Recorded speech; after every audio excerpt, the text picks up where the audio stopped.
Okay. So, hi, Hi, Nicole. I'm interested in how you work with TA and what you like about TA. So, first starting out with, what is the thrill about TA, maybe? Yeah.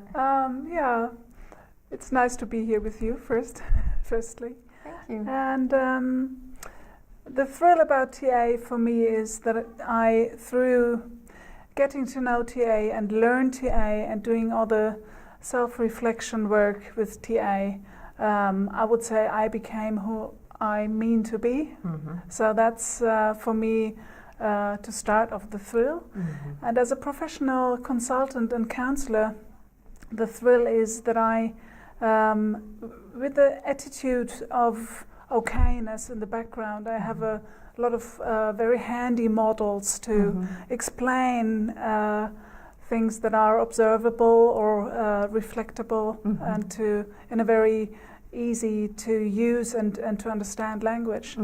Okay, so it's about self-explorations, self-development, and resources. I hear. Yeah, okay. Yeah, a lot. Yeah, it's a lot about resources, and yeah, it's a good language to introduce customers, clients to. So easy to adapt. Yeah. Or to And it's easy but not simple, so it's really right. deep, and I like that very much, because there's not a very high hurdle that people have to jump before they go into their own reflecting work to develop their professional self.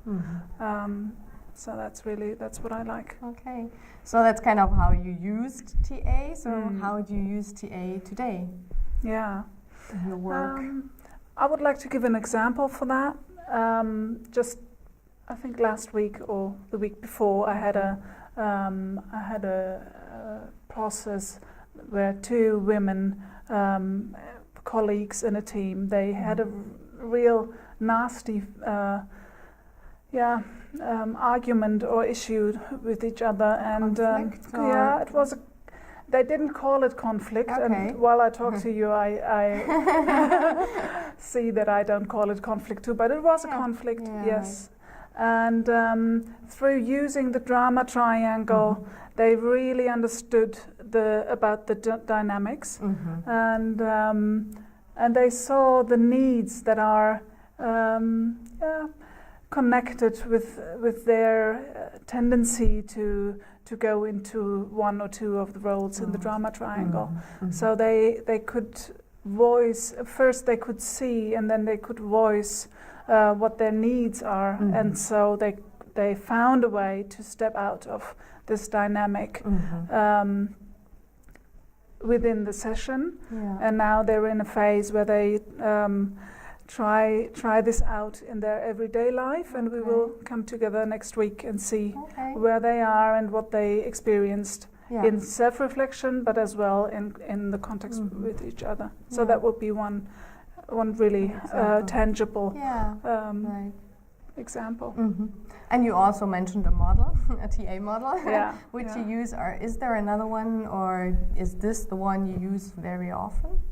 Well, I think games, and it's about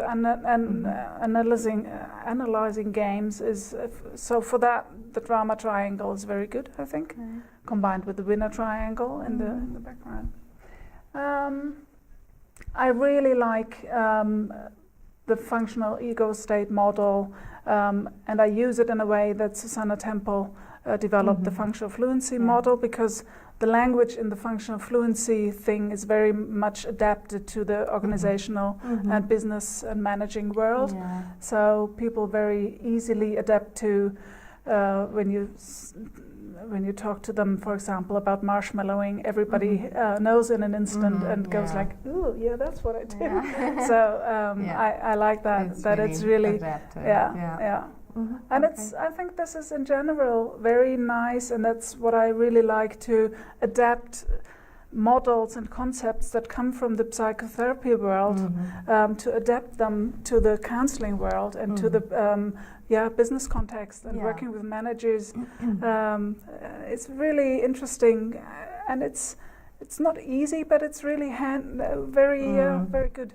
A very good thing to do. Even though it's with healthy people, it's helpful and it's good use. Especially the ego states. It's not about ill people. It's about everyone. Yeah, and you can use it. Okay. So I'm not going to heal anybody, but it's a good. Functional fluency, for example, is a good model to really understand and think about options and alternatives in behavior and even in feeling and thinking. So it's really good. Thank you I love so that. much. Thank you so much for showing your work and how you work. Thank you. You're very welcome, Christine.